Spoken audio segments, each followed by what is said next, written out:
Well, it's just in the order that we're on. Okay, so Oh, we're now everyone knows. okay. So,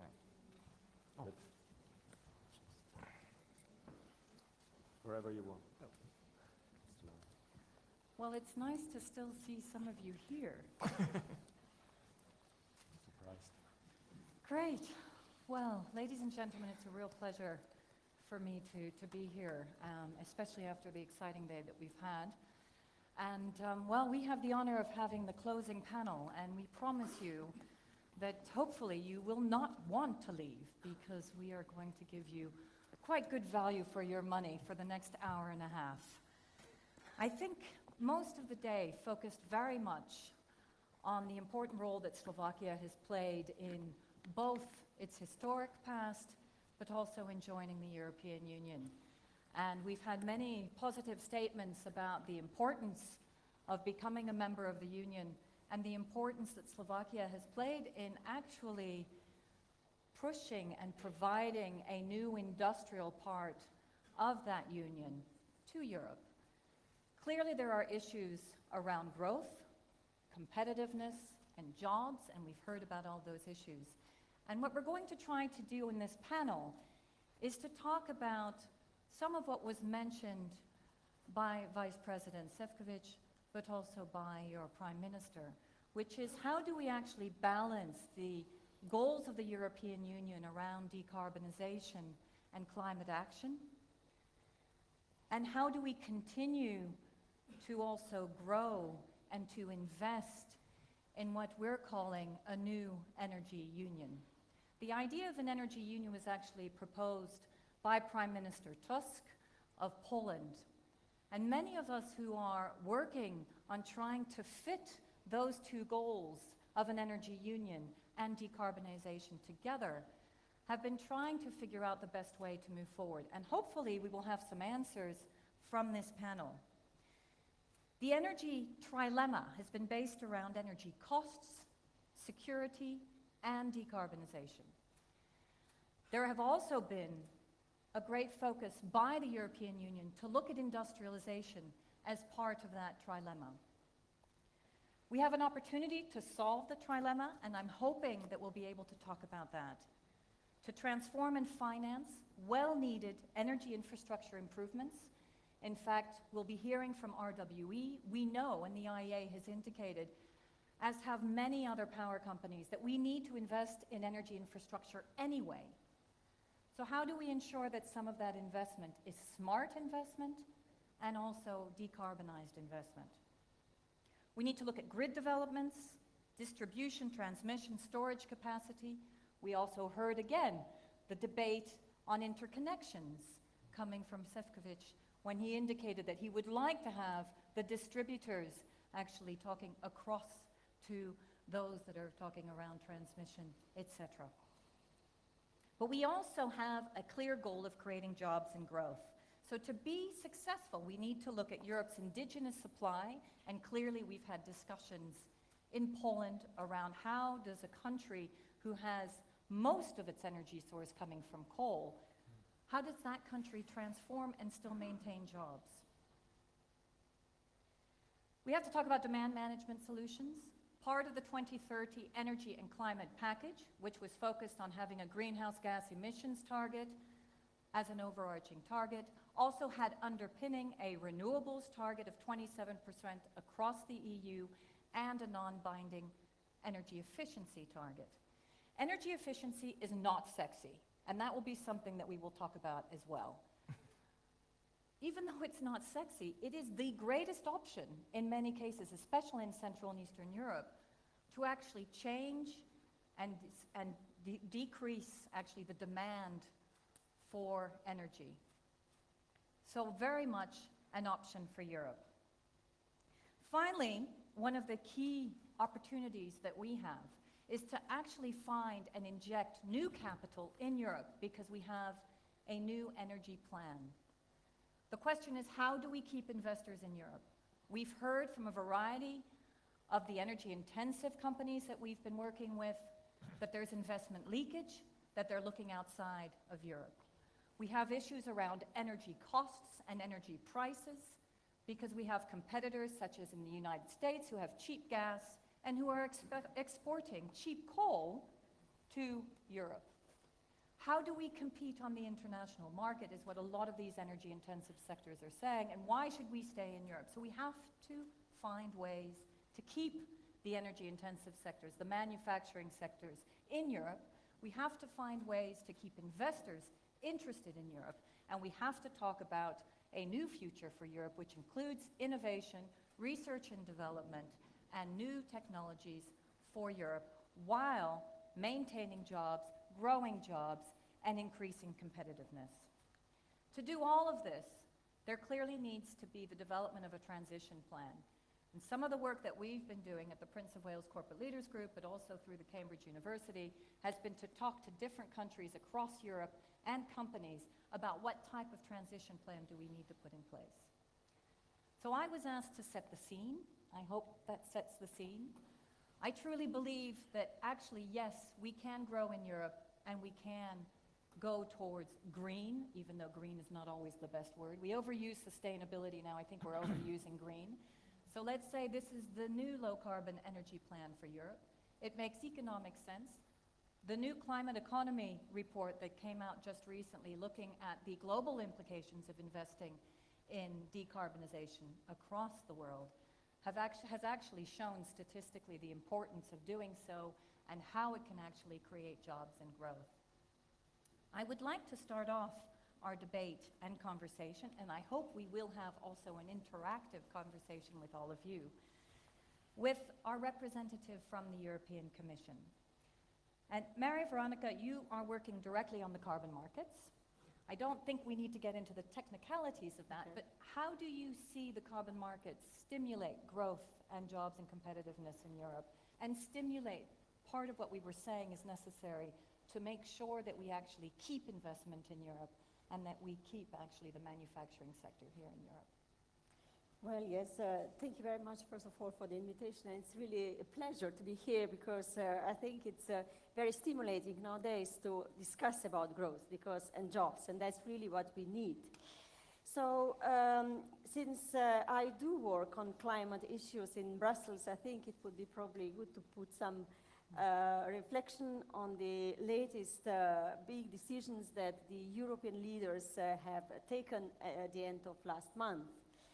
I think the last so-called climate energy package for 2030 really puts Europe back on track for putting energy and climate issues in the heart of growth agenda. I'll try to explain that because I know that it doesn't come naturally, but on the other hand, I think Europe has been playing a leading role in this, and we here in Europe, across Europe, including Central and Eastern European part, have a great potential to continue to do so. So Europe decided to use market forces to fight climate change. How does that go, you will say, because it's not so easy to put these two together. However, in Europe, we do have a system which is called emission trading system, and that is a system that basically puts price on carbon, which means that for every ton of carbon polluted, we would need to factor in a certain price. So that brings me now, why do I think and why do I believe that this policy has its place in future growth and jobs policy?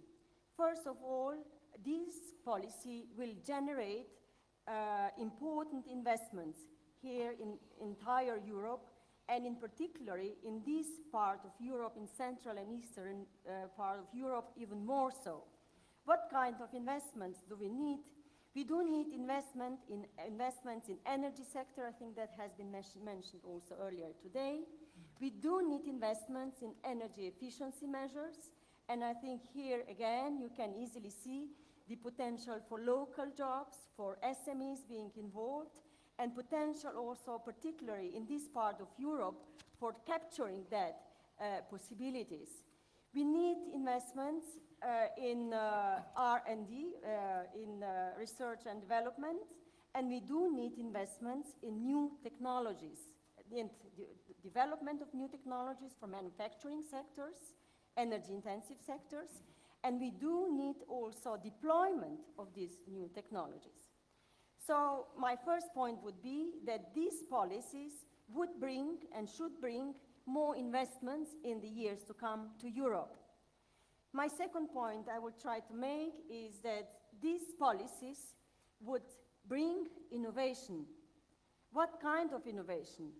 Innovation that would go in the direction of using less energy, using different energy, using cleaner energy, using energy that we can produce here in Europe, energy that can also add on our energy security. I think this is also one of the very relevant questions for across the Europe, but particularly even more so for countries that are dependent on one or very few number of suppliers. So with the renewables potential in Europe and renewables agenda in Europe, I do see that we need to go also, and we should go into the innovation for that. And that brings me also to industry. Also, if we go, and we are going to go ahead now with ambitious targets, minus 40%, as you said, Sandrine, for a reduction of greenhouse gas emissions compared to 1990. These are ambitious targets. But for doing that, we would need to have breakthrough technologies. And that, again, would need to generate investment stimulus. It would need to bring European innovation potential on the surface. So that's my second point, innovation. And my third and concluding point would be the international dimension. And I think that was very eloquently and very well made already by the Prime Minister, and I'm here only to somehow reinforce his point, because I think, you know, the call for fighting climate change is really evident. I don't think I need to repeat the compelling evidence that was put forward by 2,000 international scientists. These were not EU Commission scientists, these were not EU scientists, that were scientists coming together in the framework of the UN body, and they were sending very, very strong signals to all policymakers across the world, not only in Europe, that the action needs to be taken now if we want to really prevent the catastrophic changes in the atmosphere. So this Europe took very, very seriously and has been doing so for last 10 years or so, but also I think very importantly so, we are not alone. And just recently, even yesterday, I think, yes, we were witnessing an important announcement that came forward by the United States and China, the two biggest polluters in the world, telling us that this is the way to go, that we need to come together on a global stage. We need to act together, and Europe also is playing its leading role in this context. And what did United States and China say in their statement, among other things? They said that action now can bring innovation, can bring growth, and can bring other benefits. So I, for myself, would like to see Europe playing a key role in this process. Thank you. And I think you conclude with a point that I wanted to make regarding China and the US, because we are continuously told by industry and by others and those governments that feel we're going too fast that the rest of the world is not following our leadership. And I think this is a perfect example. Now you have to translate, obviously, what that accord is. And I've been looking at it because we had that conversation last night. And what I found actually fascinating is that if the US continues on the trajectory that they have promised, they will reduce emissions by 80% by 2050. We have indicated in Europe that we want to reduce by 80 to 95%. So actually, we're pretty darn close. Now, we need to understand what peaking means in China, not Peking, as in Beijing, but Peking. But still, I think that it is quite a fundamental change in the dynamics and a very important one. This leads us nicely to you, State Secretary, and to the conversation, as I said, that we had yesterday, which was fascinating. And I think that also your Prime Minister made a very clear point around the fact that the 2030 package was a good balance between leadership and the desire to maintain growth. And Slovakia has played a very key role in ensuring that actually that growth element is still looked at as very important, and maintaining also industrialization and ensuring that we can continue to industrialize. What are some of your thoughts regarding, again, that balancing act? And what do you feel in order to move now into the implementation of the 2030 package we need to do? Yeah, thank you, Sarni, also for setting up the stage. And I'll try to somehow put some answers to your trilemma, and it's even bigger task than dilemma. And it basically goes down to the three elements: how we decrease emissions, how we preserve the competitiveness of industries, and how we secure the energy supplies. And I see that there might be like three approaches in the EU.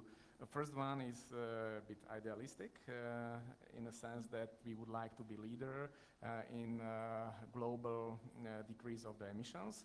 And as you said, that some or messages coming from the US-China dialogue were quite encouraging, but of course, devil is in the details, so we need to have a closer look, but the message is positive. Secondly, of course, there is a political and economic must that the governments need to secure the stable, sustainable deliveries of energy for the companies, for the citizens. And then thirdly, also we need to also implement this realistic approach. It means that we need to be smart and that our economy is not undermined by our goals, which are not compatible with the goals of the competitors. And I think that what the summit did 3 weeks ago already was to find this balance in these three approaches. And we managed to have quite a good deal, which is just the political framework. We need to develop it further, and that's now ball is a bit in the court of the Commission.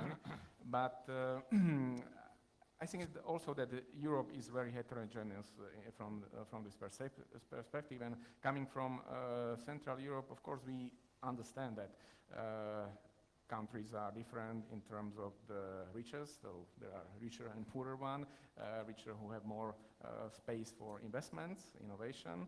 There are countries which have different economic structure. Example, Slovakia has 22% of the GDP coming from manufacturing. If you add up construction, it's 30%. Average in the EU is 15%, and UK, Denmark, it's barely 10%. So, of course, it has different impact on the economy as such. And also, for example, the conditions for renewables are different. You know, sun shines a bit differently in the south, and wind blows differently near the sea than in Central Europe. So we need to respect it and to somehow define the package according to these conditions. You know, sometimes our countries, I mean Slovakia, region V4, Bulgaria, Romania, are labeled as not such ambitious countries, and that's right because of these conditions.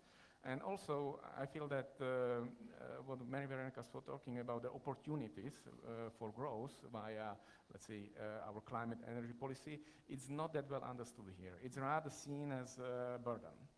And this message didn't get across yet. Secondly, but I would like to stress that at the end, also, our countries, our region was able to subscribe to this 40% emission target. And we are in real terms delivering as well. When you look on the table of the countries which decrease their emission intensity, which means that how much you emit per GDP output, so then we did quite a good job. So average in the EU in the last 20 years was decrease of this energy or carbon intensity by 2.5%, but in our countries, in Slovakia, it was 5%. So we are also coming from different starting point, but catching up quickly. So it means that also modernization of industry is taking place, and also we are investing, and the companies are investing. It's also good that in the package now we have these new funds which are designed to help the economies, the industries. It's good that this new NRE fund will also include also industrial innovation. So, for example, the companies like US Steel could benefit from that. And also that there is a specific fund for countries which lower GDP per capita, and as well that could serve for energy efficiency, for innovations in the energy sector. But what I would say would be also critical in the next phase, and how to boost the innovation, but how to boost the investments, is how we will deal with the revenues from the auctioning of the allowances. Because whether that will be somehow recycled and going back to the economy via various, let's say, national funds, or whether they will be just put into the general budget and not much innovation will take place on that basis, because that's where the real money will lay. Of course, everything depends on the carbon price and so on, how much we will get, but I think that that's the important source for further modernization. And now, as I said, the decision of the leaders was just a political framework. We now need to develop it. Commission should now come with the more concrete proposals, and sitting or in preparing our EU presidency 2016 immediately, then the control eyes blinks, and I'm pretty sure that that would be one of the big topics for the second half of the 2016, and maybe to finalize the legislation or to really have it more advanced. So maybe just for the beginning, okay, I think that for the energy we will come back in more details in the further rounds. But I just have one question, Okay. and maybe Maria Veronica, you can chime in here as well. Fully agree regarding the auctioning revenue, and actually member states should be tagging that revenue and creating a pot, as you have done here in Slovakia, from what I understand from you, in ensuring that that money actually then is reinvested into the right projects, etc. How do we juxtapose the over-allowances that we've allowed again, or the possibility to have similar allowance structures, for example, for Poland energy companies, within this thinking of maybe we need to tighten up the market, and we actually need to create scarcity in the market in order to hike up the price? So I think, again, the package that we've agreed to is a package that was a good deal because it did build in a great deal of flexibility for some of those countries that felt it was necessary to do so. But I do worry about the investment signal, and I worry about the scarcity of the allowance and really allowing for the market to work. Do you feel that the MSR will be able to solve that? Sorry, we're going to have to untalk jargon, but is there a system that we can put in place to ensure that we actually are going to be able to hike up the carbon price, to then stimulate the investments that we need, and also to ensure that you get the revenue? Because now the price is so low that you're not getting a lot of revenue anyway for your allowances. Do you want to start first on that? Yeah, if I may, I can start with this, perhaps. Yeah, I don't want to be as too jargon like No, it's a little discussion, bit difficult but not to I be. will explain. I hope in a kind of a simple manner. As I said, we have a carbon market here in Europe, and what happened in the last few years was that we had economic recession here in Europe, and that led to market oversupply of allowances, since we are putting allowances on the market through auctioning, and that was done in a regular manner without having possibility, because that was not in the legislation, to take into account the situation in terms of demand in the market. So where we ended is that we are now in the situation that allowances are now oversupplied, and as Sandrine said, we have so-called MSR proposal, which is Market Stability Reserve proposal, out there for discussion with European Parliament and Member States. And that mechanism, Market Stability Reserve, is designed in such a way, in such a structural way, that would tackle now this immediate issue of oversupply of allowances now by taking gradually certain amount of allowances from the market, those allowances that are not needed for compliance. And then this structural measure will stay on also for any future situations that we had to assign a so-called demand shock. So what we aim at with this is actually to make EU ETS EU emission trading system more robust again and bring it back to its core value for climate policy, and that is bringing this price signal, bringing the signal of market cost to investors in the market. I do believe that with this structural proposal called MSR in Brussels, and I hope you understand it here in Bratislava as well, with this we are going to give again a full potential to the EU ETS, being a robust instrument to deliver on carbon emissions in terms of investment signals, because emission trading system currently fully delivers on environmental objective, which is reduction of emissions. But what Peter said is also that the EU ETS, emission trading system, through allowances, is used also for a certain extent to use certain types of mechanisms or take certain amount of allowances and put them in special fund and use that money then nowadays for innovation in renewables, deploying innovative renewable projects and CCS. And in the future, as leaders instructed us, that fund should be also available for industrial partners. And that is, I think, very important to have in mind that, of course, the price matters, how much money you will have in that fund. Can I just comment on that? Sure, you And can. you would probably guess that I would comment on this one. And I think in the past, when we've had these kind of discussions, we get way too technical, and the half the room that's left, we'd lose about half more if we had a real technical discussion. But I think you said an important point, and that's signaling investors based on a market stability reserve that's predictable. And that, I think, is an important issue, because what happened in the last couple of years, where there was an intervention in the market with the backloading measure, doesn't signal a predictable future market to potential future investors. And if we're talking about investment coming in from the outside, that's a key issue.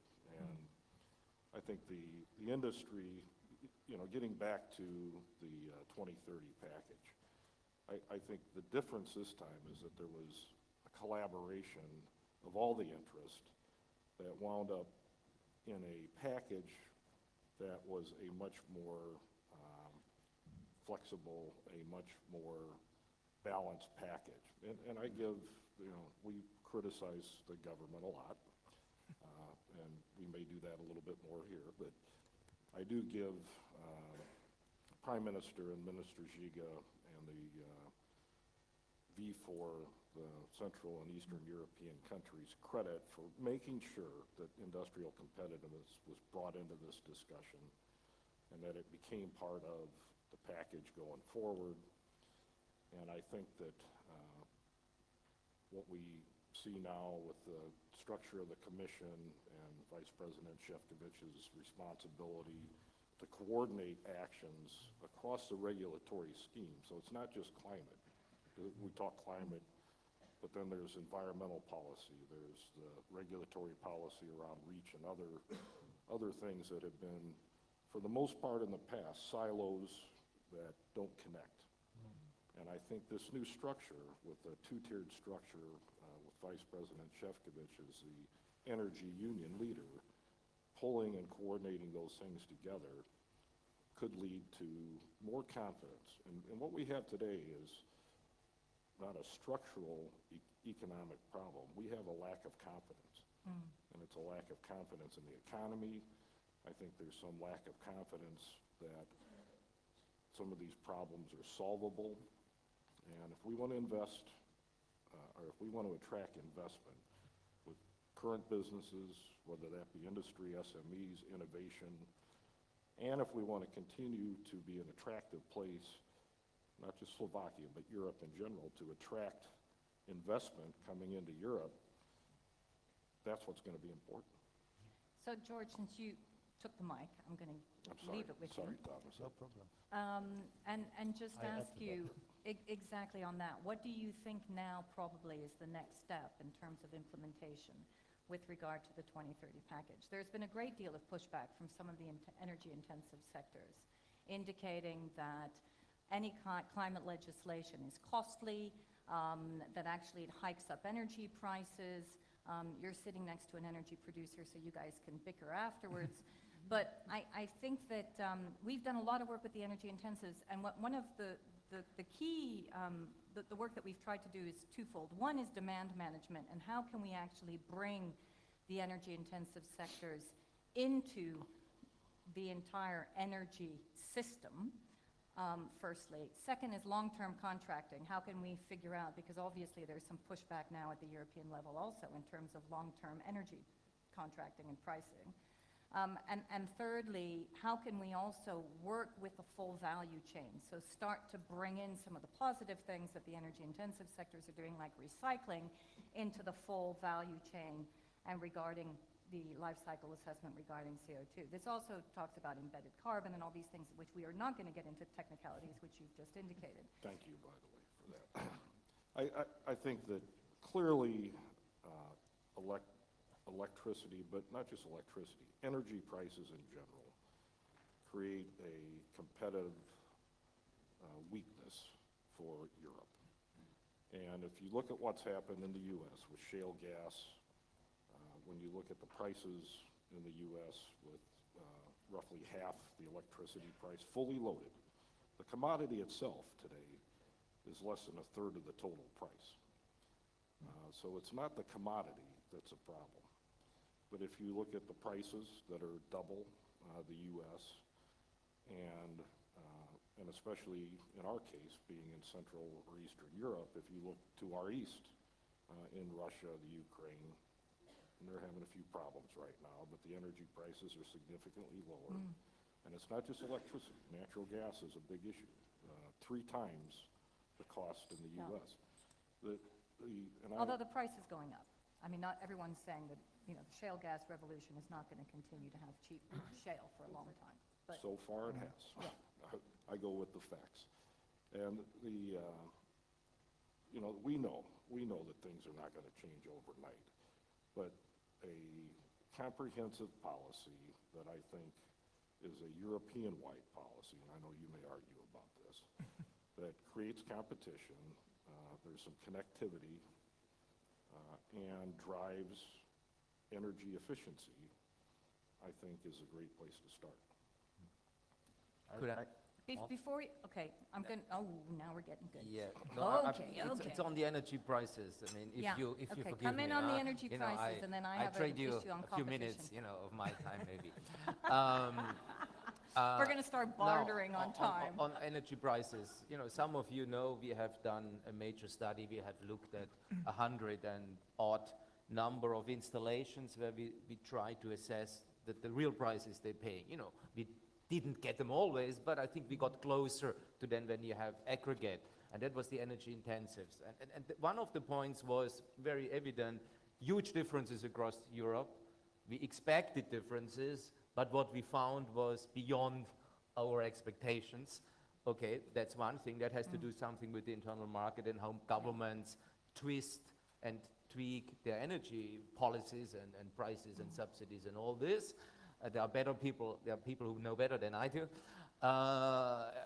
But the other point interesting is that, of course, there are huge differences across the sectors. We should not just look at, say, hey, this is energy intensive and this is it. Some of them are very little trade exposed. It has happened from what we found that Italian tiles simply seem to be not affected by low-cost imports. They were okay. Now, one interesting part was aluminum industry, very electro-intensive. There it was clear, the story is crystal clear, either they have long-term contract, access to cheap electricity, or they have no future. I think that was crystal clear. Now, on steel, very interesting. Now, you may disagree, then we can have a discussion. Now, on steel, one of the issues is that the margins are low. Yes. So, steel is not that, is energy intensive, but not comparable to aluminum. Now, of course, if the margins are low and you add on very little, this hits you. But if the margins in Europe do not recover on steel, then we are lost in the first place. So it's not the climate policy or social policy or whatever. It really we need to get back onto the margins. And I think this is really the big message as well for the Commission, for the new Commission, for Commission President, when he talks about jobs and growth. This is important to get their margins to have space to deal with climate. Yeah, and then energy again, you policy. haven't mentioned the chemicals industry, but the chemicals industry is not electricity dependent, but also natural gas dependent. Depends, yeah. And does depend, but, and their margins are much higher. So we see that there are companies that are actually doing quite well in Europe, in particular in Germany, and I won't name which one. Speaking of Germany and a large energy producer in Germany, that has other operations elsewhere. Thomas, what do you think about this? And I would like you to reflect a little bit also about the German energy Wende as well, which has been a very interesting case study and doesn't apply necessarily across the rest of Europe. And the fact that you are now one of the largest importers of cheap coal from the United States. It's perfect to hear about a country where it's even worse, I know. So, but I would like to start, what I don't like too much is this general euphoria and mixing too many things up together. Yeah, so if we are talking about creating jobs, because I impose some restrictions or I impose some troubles and people are going to solve them, I'm not sure if the overall balance is positive. Yeah, costs go up, trade goes down, welfare goes down.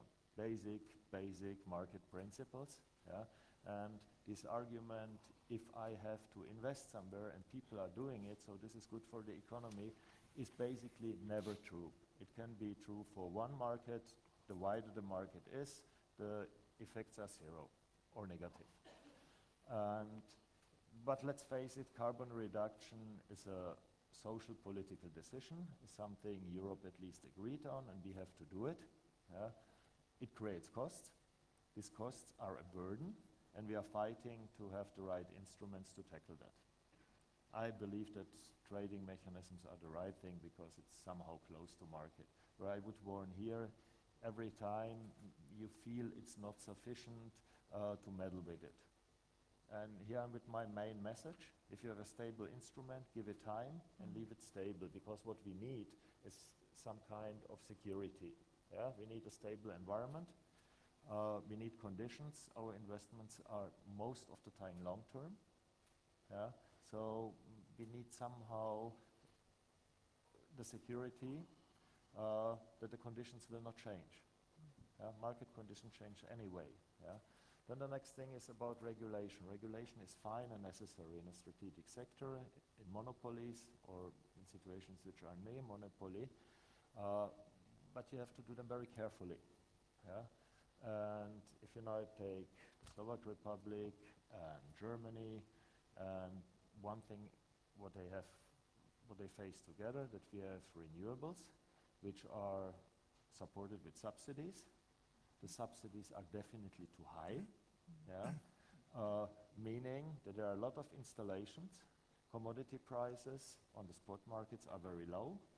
Overall, energy prices, which the customer faces, the big ones and the small ones, are too high. Yeah? So what I love, it was Šefčovič today announced, it will tackle is to look at the whole market, to look at it in a holistic way. Yeah? And also we face security issues, not to bore you too much, yeah?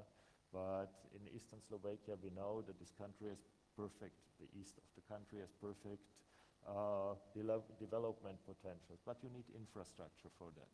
Yeah? So roads are one thing, the next thing after roads will be energy. Yeah? We invested the last 10 years something like 400 million, and I would say the electricity net is now nearly comparable to Western Europe, and in some years to come we will have catched up. But what does it mean then? Yeah? Market provides disturbances and we adapt to it. You mentioned energy efficiency is not sexy. Basically it is. Yeah? We are starting about offering products, mass market customers, how they can save energy. So we help them that our bill to us will be lower. But it's an additional business for us. It's a win-win situation if we do that properly. So new developments are fine, but in a positive way, that they create new possibilities. So you, yeah, there's. I was just going to add to that, and I think you made an important point, and I may have said it earlier, but if you look at steel, I'll pick steel as an energy-intensive industry. In Europe, it's also the most energy-efficient steel region in the world, and some of that's been driven by the environment here, the price points and that kind of thing. But a lot of the low-hanging fruit has been picked, so now you're talking about more significant investments, innovation, research, cooperation, and that has to be a collaborative effort. I think it's important that funding is channeled to that effort if there's an expectation that the energy efficiency is going to improve. I think it's important to look at this life cycle analysis. If you look at steel, it's 90% recycled. It's the most recycled material in the world. So you really have to look at the carbon footprint of the whole value chain, not just at an installation. And that I think is one of the things that's missing. I think you're right, and I'm going to bring you in, State Secretary. I have a question actually for you, and also, George, you brought up competition. And I was recently, a couple weeks ago in Prague, and I was amazed at the discussion that we had with the renewables sector and the energy efficiency sector and the power sector. And what came up systematically, and I'm going to say it because we're supposed to be controversial here, is corruption and incumbents, especially in this region. So I would like us to reflect on that, because interestingly enough, in Rio, the largest industry discussion, when we were talking about sustainability and investment across the world, the number one issue that came up for most industry in terms of moving forward, innovation, et cetera, was corruption being a barrier. And I was confronted with it again just recently. How do we deal with that issue? I'm not sure it's a Slovak issue, but it is definitely, if you look at incumbents, it's an issue in Poland. It's an issue in the Czech Republic. It's an issue across the region. How do we open up the market? Because we've been talking about markets, so let's be blunt. How do we open up the markets? That includes the power sector in these countries. And maybe coming back to the issue of the prices, because everybody gets energy bill every month, and that's quite understandable. And we are in the strange situation now in Europe, that the wholesale prices went down by 40% in the last couple of years. Gas prices are almost the same, but still we have twice, 3 times more the overall price what the customer pays than in the US. We are not as bad in Japan, but of course we are rather looking on the US example. And it leads to the situations that, for example, in Slovakia, we have closed, or the electricity company closed one of the state-of-the-art gas power stations because it was not efficient, it was not profitable. And we are reopening the coal power plants, which is completely against our, let's say, emission goals. And when you look on the price, I'm not expert on that, but as I understand it, then you have the basic price of the product, and then I think 8 different layers of additional taxes, contributions to that fund on nuclear decommissioning, coal subsidies, or whatever. And I was quite appalled when I saw the latest figures about I think it was done by the Commission, about the overall amount of the subsidies which goes to the energy sector, and the number is 122 billion a year, which is more or less the size of the EU budget, or size of the investment package we are preparing now under Juncker's 300 billion for 3 years. So it's really huge, and most of it goes for the subsidies of renewables, I think like 40 billion a year, and still coal, nuclear. So I think that this subsidy system, I heard you as well, that it's too big, and we need to do and reform somehow. But I think there's been a call to get rid of all subsidies across the board for all energy, not just renewables, because it's a problem. We are subsidizing coal, we are subsidizing nuclear. Look at what's just happened in the UK. You know, again, I think, and the IMF is now trying to get rid of subsidies in particular for coal as well in terms of their loan agreements. But on the energy, and I think that the answer how to solve the issue of security and prices really lies in the developing of the real internal market of energy. Yeah. What means it's infrastructure, because I was also amazed when I learned during the negotiations on the climate package, and we discussed also the interconnections and the targets for that, that Portuguese and Spanish or Iberian Peninsula is linked to the France just at the level of 3% of overall capacity of their energy sector. So it's basically nothing. Here in the Central Europe, we are much better. I think that the ratios are much more higher than 10 or 15%, which were discussed. But it shows, or another example, the Baltic states, their grid is still somehow controlled from Moscow, and just now they are laying the first cable from Sweden to, I think, Lithuania. So that's very strange, and you know, at this stage of development of the EU, these are the situation which needs to be addressed, and I think that we are addressing that, but it goes very slowly. Gas sector, of course, we are the most vulnerable part of the Europe, depending on the one supplier. Of course, we are working on the north-south, linking the LNGs and so on, but it will take as well time. But I think that the good thing is that we are starting on that. But also, the other thing is on the regulatory framework. It means that when we even have cables and pipelines, that really the electricity and gas flows, and that we open up our national markets. And here, I think it's also work is going on, but a lot of work is ahead. It So I needs would to say be, for yes, Vice President Shevchevich, there is a lot of So Christian is wanting to say something. Yeah, Thomas, did you want to say something too? on this as well. You know, I think we have been having this discussion for 25 years, opening up national markets, and we're still discussing this. I think this should give us a bit of food for thought. Now, we still don't have an interconnector between Spain and France. And after it almost 20 blocked it at 2032. And we had to have a European Council discussions about an interconnector between Spain and France. I think it's very interesting. Now, we don't have an interconnector between Belgium and Germany, and Belgium faces 99.9% certainty this year blackouts. You know, why is all this? Because governments, you know, have an interest or seem to have an interest to protect their incumbents. 25 years. I think we should just see this and not sort of continue with the same proposals, the same stories as before. We will fail again. Now, here I think that's for me the interesting part, and maybe if you allow me, I could get back to the energy union, which is in the title. I think the interesting part of the energy union is that because of all the problems you have identified, which everybody deplores all the time, we have now possibly new momentum because we have put together the old EU 15 agenda of decarbonization with the competitiveness issue of industry, with the security of supply, infrastructure, and solidarity. Solidarity is in the treaty in at least 2 cases, and one's related to energy. So I think this is a really something, suddenly there's something in for everybody.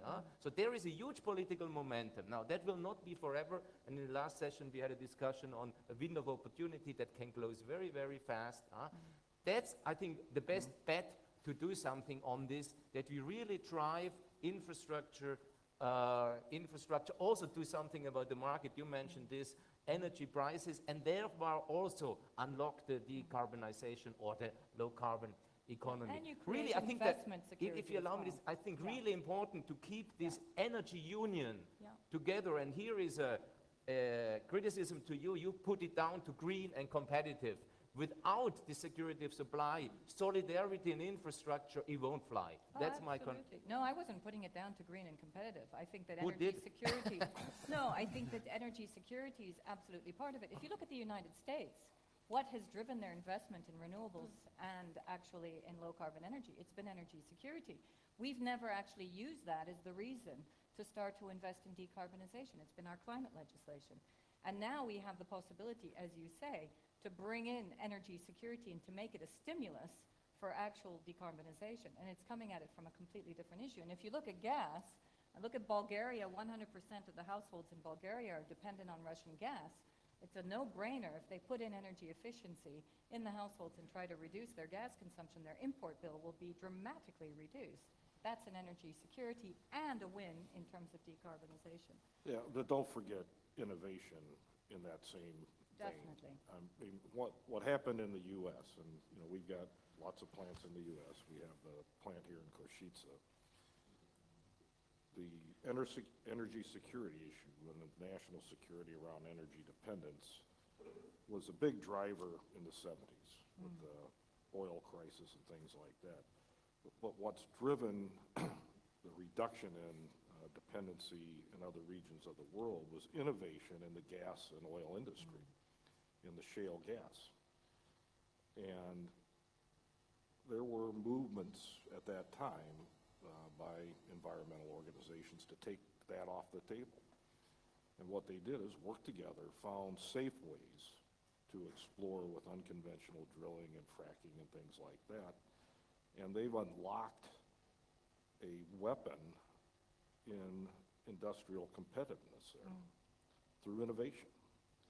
And I know that in this most recent discussion here on climate and energy and things like that, there's a much more open discussion around shale gas potential, which probably isn't as big as it is in the U.S., but it can be a piece of the puzzle. It can be, you know, part of the potential reduction of dependency on natural gas coming from places that may not be real stable.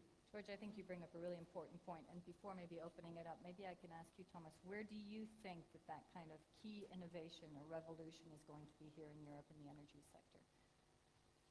If it's not around our resources, and we will have some shale, but obviously the innovation is now coming from the United States. Where are we going to kind of unlock that? Maybe give me a wider space. One thing what I would use the opportunity to look at a different problem. If you talk about security of supply, this is for one thing not to have to buy from the risky guys, be it Arabia, be it Russia or whatever. I basically still believe in trade, and if somebody is doing something good and has something to sell, we should buy it and not try to do it on our own for higher costs. But okay, security of supply is an issue, but I have a second thing with security of supply. So we will have the renewables now, so basically wind and solar, and they create another problem, yeah, that we will have, if we don't change the system we have right now, that there will be no conventionals in the market anymore, because they are not competitive, at least in this system of support. And then we will face the risk of blackout. Yeah? And this is the issue of these capacity markets, that we will not only have to pay for the commodity, but for the capacity in the market to bridge that. And here again, this shouldn't be solved individually, because then you create islands of energy, or islands of countries of energy systems in Europe, which then will tend to protect itself against others, and we move away from this common market, which is interconnect and lower costs. But here we need a European solution. And this was also announced by Šefčovič as a topic, so we are looking forward to see what comes out there. Okay. And innovation, one last thing to innovation. I think you can't order innovation. Yeah, you can give incentives, yeah, and then the industry will invest, will have creativity, will use opportunities, yeah. Just to innovate is not so easy. Yeah, you need a framework, and then leave it to the market to develop that. Mary, Veronica, do you want to No, I fully agree with the last point that, you know, we need the framework and then leave it to the market. But I think there are certain cases where market cannot, we certainly expect the bulk of the investments coming from the market forces. Let's put it like that. And I think that's obvious. And with this predictable framework, which we are now aiming at here in Europe, I think it's also helpful for investors to understand where we are going to. But then you have certain challenges that cannot be solved only by market forces. I mean, there are good cases why, for a certain while, we would still need public finance support for certain, you know, type of innovation breakthroughs, perhaps. So that's the combination that we see. Certainly market, but for some time we would still need to have. And that's why in the package, 2030 there, package, 400 and- we have several mechanisms for that. I'm not going to go in details. Yeah. You bring up a good point too, and Christian, you wanted to comment, which was, and I'm often actually stumped with the question from several Central and Eastern European countries and governments who say the only reason that you want us to move towards renewables and energy efficiency is so that actually we become dependent on technologies from outside of our region and outside of our countries. And they very much push the homegrown solutions type of element. And yet we've seen in Germany and we've also seen in the UK that actually many renewables countries or companies have actually gone out of business. Some of the solar panel companies have gone out of business, but they've made business on the services side, on the technology side in terms of engineering solutions, and they've also drummed up a lot of small and medium-sized enterprises around the solar business. So they're not necessarily producing the panels, but they actually have all the support services, etc. So as you indicate, there are different ways in the value chain to be part of the value chain. You don't have to be the producer of the final good. May I comment on that?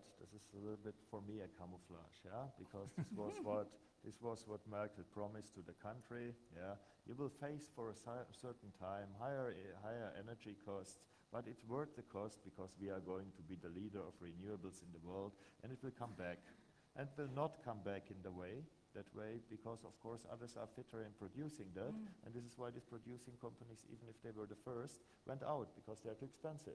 Yeah. And so let's face that if the state plans economy, it never works. What the state can do, if it's a good state, to provide a framework, to provide conditions, to provide incentives, but let's not plan the outcome. It never works. So I think that's exactly the point, is that you have to allow for a variety of different types of Exactly. parts of the chain to actually function, and it may not necessarily be the large producers. You may be importing panels from China. They'll be cheap, but then all the services will go around it, which aren't German, Polish, Slovakian, whatever, Czech service companies that are actually servicing that. And I would have a last comment because you mentioned something which wasn't picked up too much. It was the corruption issue. Yeah? And again, I have the feeling the moment you have somebody who dictates solutions, yeah, there is a way for corruption because of a lobbyism or whatever you call it. Yeah? It doesn't have necessarily be to the illegal solution. That was off the record, I guess. The moment you have market solutions where the system is open, yeah, this is less accessible to steps of shaping the system. You're absolutely correct. Christian? I would just do, this innovation is about technology, yes, but it also can be in regulation and in services, as you mentioned. I think it's interesting now to watch what's happening in Spain, where they have the first time auctioning, I think next week, on-demand response capability. Now, that is, of course, a step forward that might, first of all, stabilize the Iberian grid without having extra generation capacity, so fairly cheap, and it gives the aluminium producer an extra source of revenue, which is much more welcome than, free allowances or anything else, because it's in the market. If this is really worked well, there is extra revenues coming out of the electricity system. Now, that's not necessarily always good news for the generators, but, we all are talking about competition, but that is something happening. So, there is things happening. Absolutely. Okay, so who would like to jump in? Oh. Good, we've got two questions here.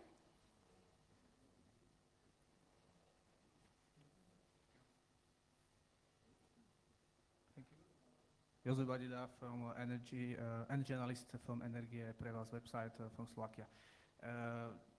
We are all trying to get to this climate agreement in 2015. That's the point. That's why we speak about all the ambitious plans here in Europe and our leadership. But the truth is as well that Australia just dropped its ambitious CO2 trading system. South Korea postponed it. Who knows whether once they will? You could tell it better, but they haven't implemented it yet. The same happened with, I think, with Japan. They had really ambitious plans, but nothing realized yet. So how should be our climate policy driven by this international environment? Because we cannot really stay in a bubble, I'm sure. And everybody thinks about this. But what if other will join us, will not join us? Maybe it seems now that USA and China, they made this breakthrough, maybe agreement, but as Mr. Javocic said, it depends on details. It seems maybe it's very fashionable, it sounds good, but who knows what will be the future and how will they implement it, what will be details at the end. So how should be our climate policy driven by this international environment? Maybe business leader can tell us, and also Commission President more. Thank you. Mary Veronica, you want to start? Shall I start? Yes. Yeah, well, I think thank you very much for this question. Indeed, I think it's very pertinent also to understand what's going on in action, in concrete action around the globe.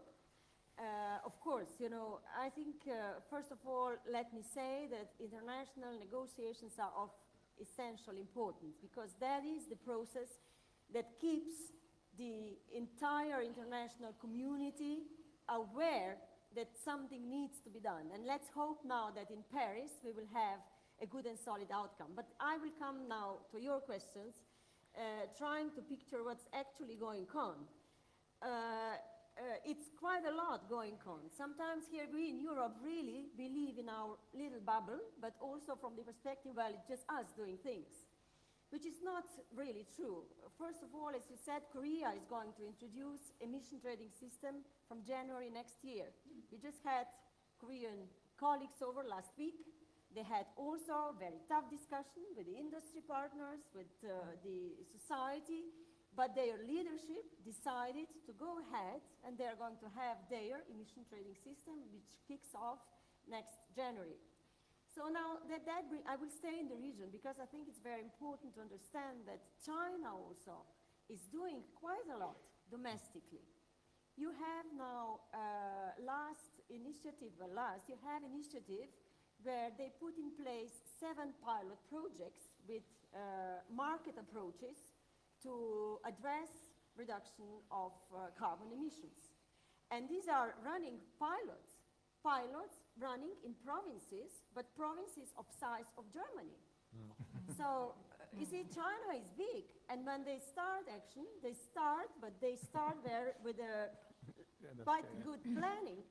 And so they started with pilots in province, and they are now also studying their national emission trading system. We have a lot of cooperation also with China as well as many member states, because we do think that using market forces for addressing carbon challenge is very, very important.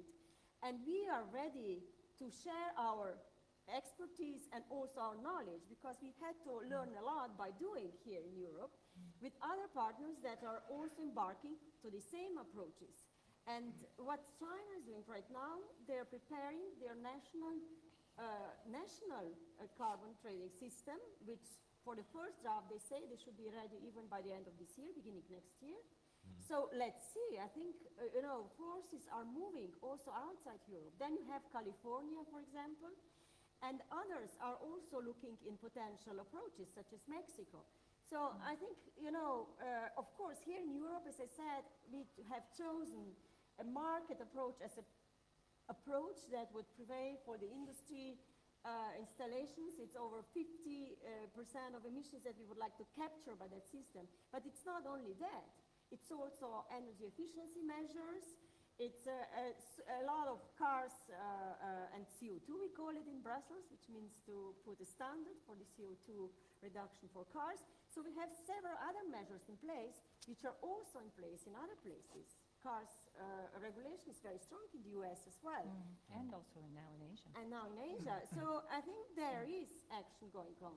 But of course, I shall say we need to be more ambitious to really come to the objective of 2 degrees, as we called it in our langage. So I think it's important that we do keep in mind the global process, but also not being complacent that nothing is going on beyond Europe. I just, because I think you directed that question both ways, I would just add that there is not a bubble when you look at the markets that, I don't pick an industry, it doesn't matter. When you look at the markets, we don't have regional markets today. It's a global marketplace, and that's why the level playing field discussion comes up a lot. And I think that's why in the finally agreed upon package for 2030, there's a recognition that if there is no global agreement, that the targets can be revisited. You know, I don't know if the average consumer in Europe really knows or cares that there was 10% less carbon in that particular washing machine or refrigerator that they purchased. They want value. And if we don't provide the value, then we're going to see jobs and industry move to regions where the rules are not as specific, and that doesn't help the world. That doesn't help the world at all. So that level playing field is very important, and I think there's a recognition of that. I think they do care in terms of products, though. For example, if they're more efficient, and that has been one standard and one label that has really started to change consumer attitude towards products, because obviously efficiency will save you money. So it's both the value proposition and the durability proposition, but obviously the saving of the money is key. There was the other question here. Thank you very much. And thank you for this stimulating debate. My name is Norbert Corella. I'm from the Ministry of Environment. I would have maybe two questions, one for the policymakers and second one for the business. As we all know, the 40%, or at least 40% greenhouse gas emission targets represents EU-wide roughly 50 to 50 or 60 to 40 split in terms of emissions delivery EU-wide in in trading sector, in ETS sector, and non-trading sector. So for the policymakers, what do you think what we need to do in non-ETS? Do we need a further tightening of CO2 standards to tackle transport emissions? Would you propose further introduction of energy performance standards for the housing sector? Or you would perhaps leave it, you know, to the member states only? And to the business part, perhaps a question related, as we all know that we will need to get into implementation phase as the leaders endorse the overall target. So what, for example, Slovakia would need to make sure in order to preserve the competitiveness of the industry, or let's say energy-intensive industry, and at the same time spur investment and innovation? Thank you. Thank you. Excellent question. I'm going to start with you. Okay.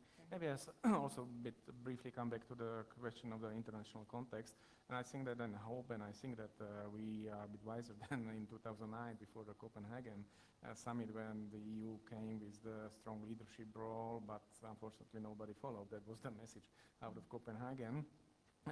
This time I feel that the environment is a bit different, and what Veronica just explained, that how other countries are working on their, let's say, targets, on their mechanisms, gives much more hope before the Paris. So, and also our approach is maybe more, not that robust in terms of, let's say, sending just messages, but on concrete action, what we would like, how we would like to decrease the emissions. And also I think that the context of the international negotiation will need to be taken into account when we will design the concrete package, and also in the Council conclusions it was decided that we will once come back to the whole package based on the assessment what was achieved in Paris next year. So there is a direct link between the global context and what we will be doing in the EU. Because it's obvious, I think it's 7 or 8% of the whole emissions are coming from the EU, so the rest comes from the outside. So of course that's critical. And on the non-ETS, here I think that the deal what was found is balanced in a sense that the country, the national targets will be divided according to the GDP capital, so it means that there is more scope for the non-ETS sectors, which means transport, buildings, agriculture, for the countries which need to grow or there is more growth potential. So I would say MEM was quite fair balance. And of course, how to achieve that, we don't have any market mechanisms. We need to go through the regulatory process. And many things are in place already concerning the transport, concerning the buildings, and we will need to work on that basis. Do you not in Slovakia have already kind of a predisposition towards certain sectors? Like I know Bulgaria, for example, will very much focus on energy efficiency in households because, as I indicated, it's where kind of the low-hanging fruit is. Is there something similar here in Slovakia? Is it more the transport sector where you feel you can really make a reduction, or maybe not, and maybe it's just more balanced across the different sectors? Of course, you need to do efforts in all sectors. That's inevitable. And in transport, mostly it's more, let's say, horizontal, and there is maybe less possibility for action at the national level. So because the standards are usually done at the European or global level, just take the cars, and but still. In the energy efficiency of the buildings, I think there is a lot of scope, and I dare to say that we are doing quite a lot. And just you look around at how many small projects are implemented. I have many times feeling that much more than in the Western Europe. Okay, thank you. And Veronica, would you want to add something? Well, just briefly, because I think it was already brilliantly answered by Peter, but I think it's a very important point because we need to recognize that all sectors need to contribute to that effort. And that's, I think, very, very important because sometimes, you know, the impression is, well, just industries asked now to do the big deal of things, but it's true that in economy-wide we have other sectors that also would need to contribute to reaching climate objective. And as you said yourself, agriculture, transport, energy efficiency are probably at the forefront of that. Now, what exactly we are going to do with these sectors, I think it will be a combination of both, probably. I mean, it's too early to say, for me, what exactly, you know, we are going to propose from Brussels. But certainly, I think it will be a combination of things. Let's take, for example, Lithuania or Czech Republic or France. They use all revenues from auctioning, from ETS auctioning that belongs to member states, for energy efficiency measures domestically. So there is a variety of possibilities, and I think, of course, both measures will play its role, and certain ones are more suitable, I would say, for the European approach than probably others. So I would see that would be probably the general direction of things. Are we moving now to the Yeah, industry? I think the question had to do with action. And I think you made a great comment earlier that there is I think a very narrow window of opportunity. And I think everyone understands that change takes some time, and we have a new commission, we have a new structure in the commission that has a real opportunity to seize the moment and turn policy and, you know, what I think is a very collaborative environment that we have today into action and restore confidence that the processes that are in place can produce results. And that confidence can lead to improvements in the economy, people willing to go take out a loan to buy a new car. It could have a catalyst effect and create a snowball. But action, I think, is the important part. And I think your question was more specific to, you know, what's happened in Slovakia. Slovakia was the first member state to adopt the so-called Steel Action Plan. And it calls for some steps to be taken that we are anticipating be taken. But the effects of the Steel Action Plan, which was generated at the EU level and endorsed by the Parliament at the EU level, won't just affect the steel industry. It's this focus on energy prices, how we move ahead to a better place. But action, I think, is important. So there's a lot of good dialogue. There's a lot of collaboration today. I think there's a coming together in the middle, but now we got to take that and create action from it. Yeah. I have the problem that, thank you for this very good question, because there's, I think, so far no good answer for it. And again, I'm not happy with all these anti-liberty measures. Yeah? So if you have, so what is the right instrument? You own a house, yeah? And should you now be forced to insulate it? Maybe a 300-year-old house, very beautiful. Somebody will be completely happy to sell you these ugly things you put on the house, and maybe in 20 years it's gone because it changes its structure and so on. Or should be the target more to educate you how to do it smartly? Yeah? And here are maybe things to come. We don't know so far. We have now these smart home activities, and you maybe heard about this Nest thing, which learns how you steer the energy consumption of your house.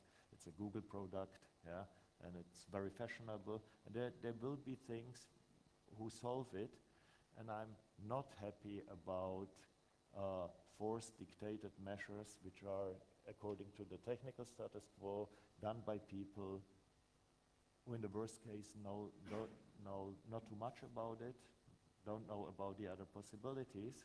Yeah? So I still believe in setting the right incentives to have the passion and the creativity of the people to offer and buy the things who lead to the desired outcome. Yeah? Fantastic example is the light bulb issue across Europe, and you hear a lot of comments about that. Something this saves, I don't know how many generation plants. Other things, it helped only the industry selling bulbs. So far nobody wanted to buy. Yeah? So this is an issue like that. I don't have an answer to it. Yeah? So I couldn't say use this instrument and not the other. But I would be extremely carefully that we keep a kind of liberty as consumers and are not regulated as well in our individual behavior, what we have to do and how we have to live. I think you bring up a good point about creating a balance, and I think that also what you see in other countries is there's also a lot of technical standards that are actually driving change, not necessarily regulation. And I think there's some learning here in Europe around that as well, where we need to not only think of having just regulatory instruments, but there are different ways to stimulate innovation, to stimulate change, etc. Christian, you wanted to say something? I just wanted to reconfirm or make a similar point. In the current energy efficiency discussions, we treat all energy the same. Just imagine in 2030 we're going to have about 50% of the energy of the electricity is going to be renewable. And we will have lots of days and weeks when we have excess renewable energy. So I think, why do we need to save it? You know, the energy efficiency doesn't then make not so much economic sense. Just these small things I think are important to be kept in mind. For energy efficiency on fossil fuels, of course, very important. On the renewables, we should be discussing. And I think that's about building flexibility in the system as well. You're absolutely right, because that's essential. Storage, also, there's so many different elements that need to be looked at, which is the complexity of the issues that we're confronted with, of course. We're risking there's a lot of value in these chains, and we're risking by over-regulating to losing that value. Yeah. There's someone right behind you who would like the microphone. If I may add some comments to new innovative solutions to get some additional new energy, but from the space. I heard futurists said that in time from 2 to 3 decades, the mankind can generate solar energy from the moon.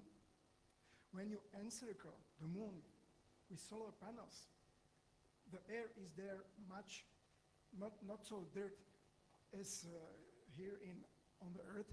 So the energy from moon solar panels will be much cheaper, one. And second, we can transform this energy through the microwaves to the Earth. So this is the non-traditional new approach to the energy, and the futurists say that it is technology, from the technology side, it's feasible. So plants already are here. The question is, where are the finance from this global project? I think it's a good question, and it comes back to breakthrough technologies. But also, I have a question for our policymakers, because there's been some aversion, for example, to CCS from some policy districts. And the pushback on CCS is, oh, this has been looked at for such a long time, it's still not cost effective, why are we still talking about CCS? And if we invest... Want to explain what it is? Sorry, CCS. carbon capture and storage, Yeah. apologies. Still what- Which is also a technology which is being offered, and some would say is the only possibility to really work, in particular with high carbon energy, coal plants, but also in industrial sources to reduce emissions. How do policymakers, and this is something that I think all of us are struggling with, those that are with institutes, those that are actually on the industry side, how can we ensure that there's the right knowledge exchange and the right understanding of what the different types of technologies are and how you actually base policy around them? Does it come back to creating the level playing field? I mean, I have my own answers, but I'd like you both to answer. What do you feel is fundamental in order to ensure that those breakthrough technologies can exist and somehow get help without picking winners? Because that's the key issue. You know, it's always like with technologies. You can actually invent almost anything, but don't ask how much does it cost. And that's probably the issue for these moon solar panels, but also for the CCS pretty much, because, okay, technology is here, we know how to do it, but still, what are the costs? And I very much recall when we were creating this first climate and energy package, and we have this first fund, this NER, which was supposed to support the CCS technologies, and I believe that certain projects are implemented. But to be honest, I don't see much results. Maybe the time is too short because we started in 2008, 6 years. Maybe we need more time, but still there is a lot of doubts about the viability of the technology, and my question mark is whether it's not the dead end, you know, going via CCS. Because there is also one additional element, not just the cost, but the political acceptance. And for the CCS, it's quite questionable. Well, actually, very much along the same lines. Well, I'll bring in price signal, because I think, company needs to have business case in order to be interested in developing certain technologies. And I think we should face it that, currently we have not given these signals through our market system to the market that these type of projects are going to be so essential, and I think they are going to be essential if we go towards the 2050 roadmap, that that companies would see the business case for investments. And right now, as Peter already said, we have so-called NER 300, again, nice Brussels jargon, but it's about 300 million allowances that were auctioned on the market for the purposes to support renewables deployment and so-called CCS, carbon capture and storage. And originally, actually, when we're discussing that fund was originally first, when the first proposal came on the table, was meant for CCS only. Then renewables came in. What we have now is basically that we have 39 projects from renewables group and one project, White Rose, from UK, being partially, financed also from that source, so-called CCS technology. So I think price signal is very, very important, and surely also the public acceptance. I think we have issues in certain member states. I know that in the Netherlands, the very, very intensive discussions are going on. So these are all elements that certainly contribute.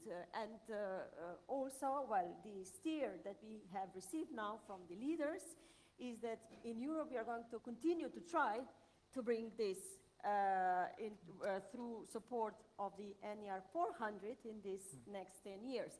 So let's see, but just to add, perhaps that in the United States, Canada, and also China, they have also quite important projects related to the CCS. And as far as I know, in Canada, they put in place one very important large CCS.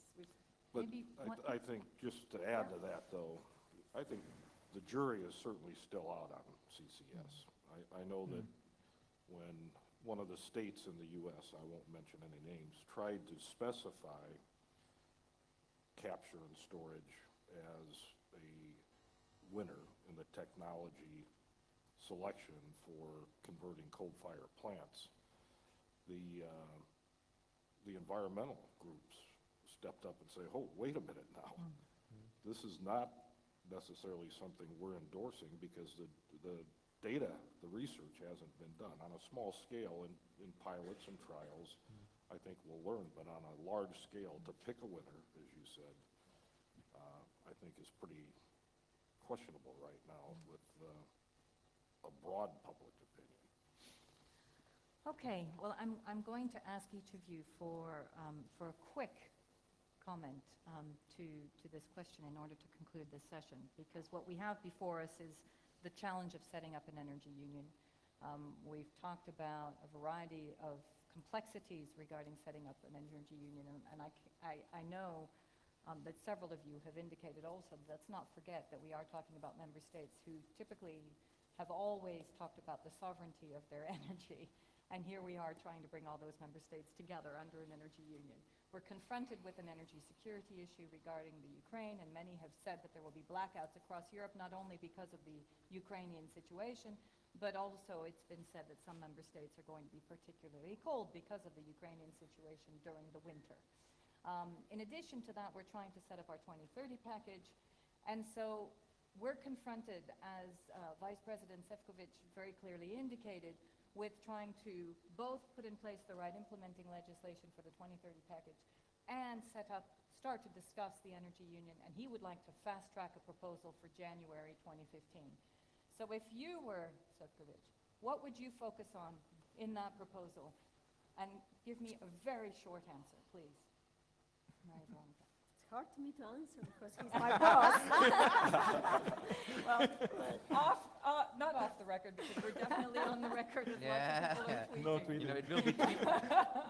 Be Tweeted. very It will be careful. tweeted, be careful. Huh? You could go and speak to your That can boss. go into my promotion, but okay, I try. Because I think there are two elements which I would certainly concentrate on. First, well-functioning internal market. That is, for me, number one priority short term. If I were him, I would certainly go for that. And at the same time, I think discussion on vision has to start with member states now. And that is about security, about low carbon, about our future energy union. So that Okay. these are my Excellent. views on that. Okay? Yeah, I said it also, the internal market, the fully functioning, and in particular focus on the infrastructure, because it takes a long time, so if we want to have some delivery in reasonable time, we need to start now. Absolutely. Because it's an European issue, and I think Šefčovič is very charismatic. Yeah? So I think the solidarity and transparency issue is something where we can have a footprint. George. I think it's important not to try to quick fix one thing.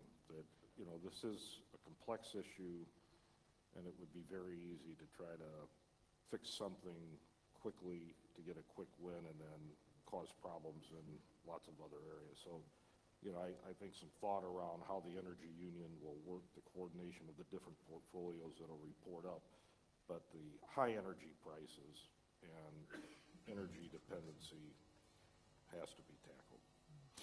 Yeah, use the political momentum that there is at the moment and use it fast, but the solutions will take time. I fully agree with you. The three priorities: bring the power sector back to investment economics, absolutely crucial, without forget it. Get the second, the infrastructure, but use it not just for both for the internal market, but also base it a lot on solidarity, security of supply, which will undo the political blockage. And the third, it's already on its way, deal with the carbon market and the CO2 price, and that's it for the time being, I guess. Great. Well, done. And a Yeah. global settlement in 2000. And a global settlement. Okay, excellent. Well, thank you very much. I hope that you enjoyed this panel as much as I did. Thank you. Thank you.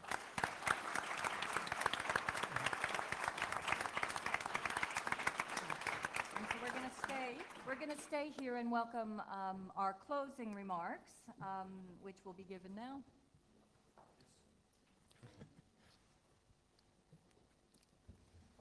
Thank you very much. And don't worry, I'm going to have just a 40-minute speech. No, I'll try to be very brief.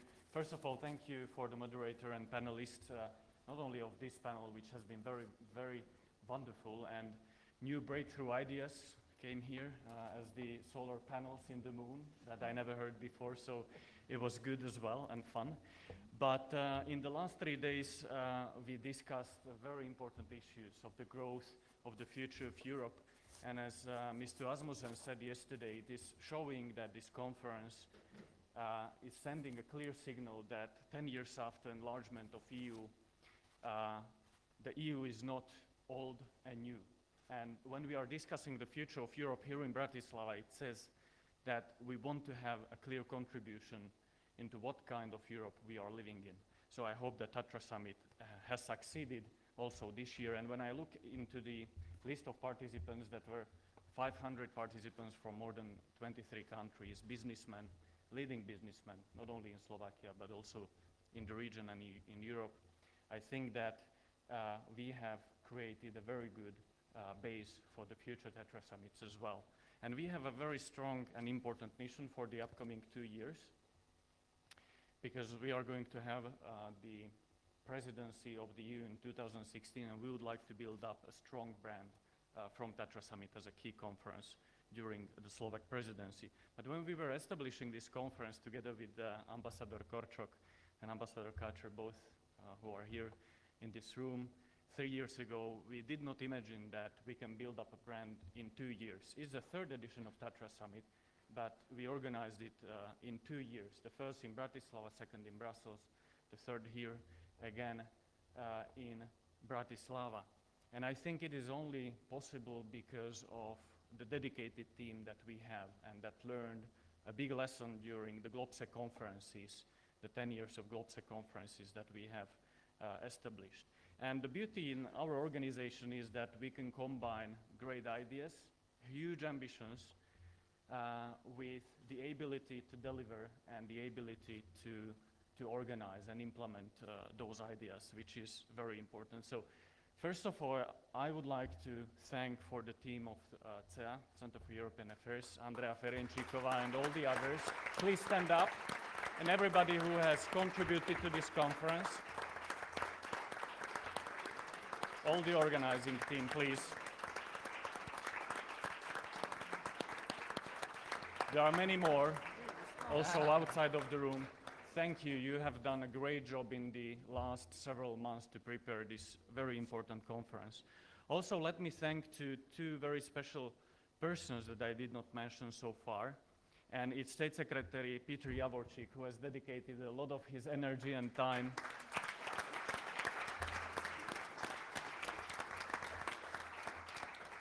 into planning this conference, and State Secretary Vasil Hudak from the Ministry of Finance, who has helped us a lot in setting up this conference. And this would not be possible without all of our partners that we work with. First of all, Ministry of Finance, Bruegel, Guntram Wolf, who has joined us already for the 3rd year. International Visegrad Fund, Slovak Investment Holding, but also corporate partners such as TATRA Banka, Saab, Ernst & Young, EPH, Deloitte, Slovnaft, RWE, Slovenská sporiteľňa, Poštová banka, US Steel Košice, KPMG, BMW, Autopalas. So all these partners has joined in order to craft and shape the debate on the future of Europe. And as I would like to finish with one last quote from Mr. Zavos, who said today that he wishes the TATRA summit to become the Davos of Central Europe. Well, it's Davos. Yeah, that's true as well.